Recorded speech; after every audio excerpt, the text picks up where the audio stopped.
Donc j'ai utilisé pour les titres et pour le fond de bloc la même couleur.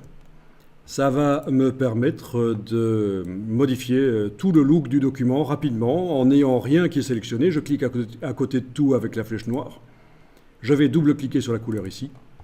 Avec la case aperçu cochée, je vais pouvoir aller modifier la position des curseurs et ça va modifier la couleur du texte, des titres et des fonds de bloc en même temps. Si je voulais pouvoir modifier l'un et l'autre séparément, bien sûr, j'aurais pas mis la même couleur, j'aurais créé une couleur spécialement pour les titres. Voilà. Bon.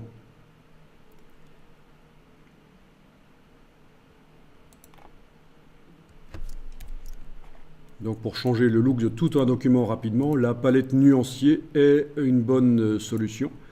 Raison pour laquelle il ne faut pas choisir les couleurs dans InDesign ni dans Illustrator d'ailleurs en double-cliquant sur l'échantillon de couleurs. Parce que ça vous fait une couleur qui n'est pas liée aux objets. Il vaut mieux utiliser sur les objets, sur les textes, sur les fonds de bloc, etc., des couleurs qui font partie du nuancier. Comme ça, en double-cliquant sur elles, on modifie rapidement tout le look d'un document. Ça peut être très sympa pour faire des recherches. Proposer différentes variantes aux clients.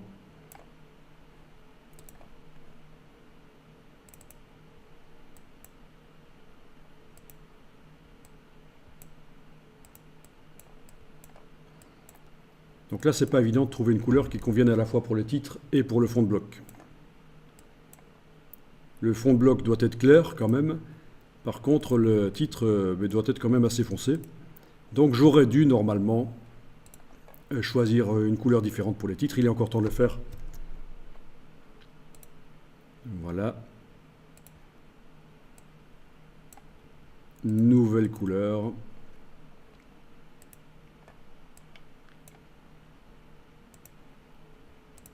La voilà. Sur le titre avant, de la page avant, je vais également mettre cette couleur-là.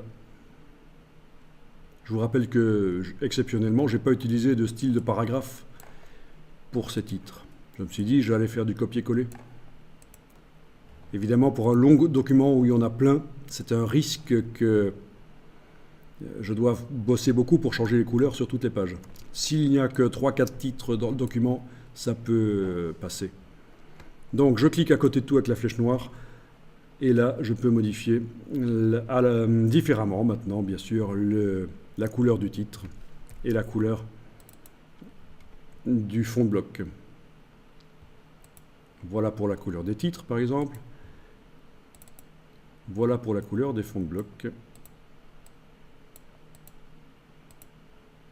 Voilà. Donc, moralité de l'histoire, vous n'êtes pas obligé dès le départ d'avoir les bonnes couleurs de titres et de fond de bloc, etc. Vous pouvez très bien mettre un peu n'importe quelle couleur et puis changer par la suite en double-cliquant dans le nuancier.